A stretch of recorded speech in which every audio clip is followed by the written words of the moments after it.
Hi, I'm Jonathan McDonald from Province Sports, here with longtime hockey writer Ben Kuzma. Saturday night, the Canucks are in Toronto, the always popular Saturday at 4 o'clock game on CBC. Ben, you'll be there. Mm-hmm. So will a couple of former Canucks. David Booth, of course, the always controversial Canucks winger, bought out at the end of last season. Mike Santorelli, way less controversial, had a fairly successful splash here before he injured himself. Both are on cheap one-year contracts in Toronto. Yeah, one of the good things in Toronto is that there's no controversy with these two guys when it comes to the bottom line in terms of money. I mean, the biggest controversy in Toronto is whether they'll raise their sticks at the end of a game. And, it's always Toronto. There's always something going on. But, David Booth, once again, like you mentioned, got bought out here. He's on the hook for $1.1 million. He's a fourth-line player. He's back now, broke his foot in the preseason. David's always breaking or spraining something.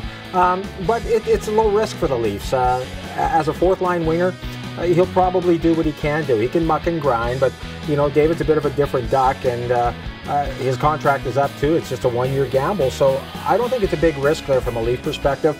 I mean, they've actually taken the idea that the fourth line should be for fourth-liners. It shouldn't be for guys like Orr and McLaren, who was sent to the minors, and believing that maybe fighting is going out of today's game and there's room for fourth-liners to actually play fourth-line minutes.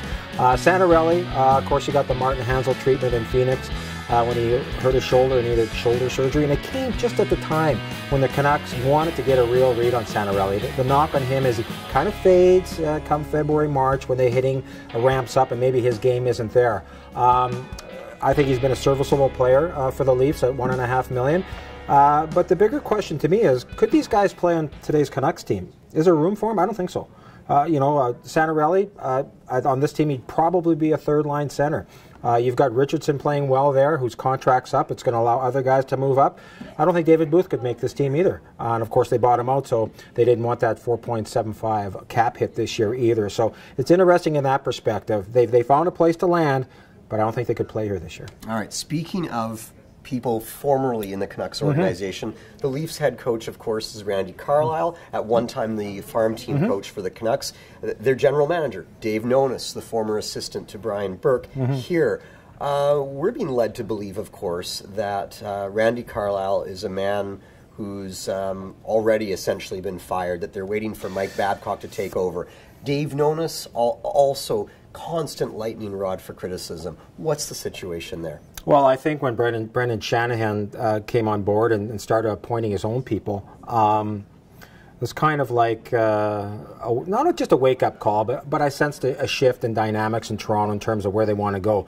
I mean, there's only three names that come up. It's Mike Babcock, Mike Babcock, Mike Babcock. I mean, I believe if a situation arises where Mike Babcock gets to coach the Toronto Maple Leafs, he's going to have a hard time saying no because they're going to throw the money at him. I mean, if Joel Quenneville can make $3 million a year coaching the Chicago Blackhawks and doing a great job year in, year out, that they would probably write a pretty big check for Mike Babcock. So I think Carlisle understands where he's at, although, he keeps getting reprieves here because the Leafs are such a Sybil-like team. You never know which one's going to come out and play on a certain night. So he's going to last the season. But after that, I doubt he'll be back next year, and I don't think Dave Nonis will be there either because I think they're sort of managing him out. That Brendan Shanahan has other people he brought in, Mark Hunter to be looking after player personnel. He's making hirings that don't really involve Dave Nonis. So never dull there, and we'll have to see how that plays out. All right, last question. You're doing 3 games on this road trip. They're all Canadian teams, Ottawa, Montreal, Toronto. Which of them for you is your favorite city to report from? Well, I'd have to say Montreal. I mean, it's still an event. It's still an event. When you sit on press row and there's still another section of stands above you and there's 21,000, maybe 22 come that game, I just think it's the whole thing. When you go there, whether it's the morning skate or the event itself, or when you go for your pregame meal and you see the Hall of Famers sitting around the room, it's a spectacle. And by far, it's always been my favorite place to go. Food's pretty good too. Ben, thank you for joining me. And of course, on Saturday, Canucks, Leafs, 4 o'clock on CBC. Full coverage from Ben Kuzma from the Air Canada Centre at provincesports.com and late at night on the blog at thewhitetowel.ca.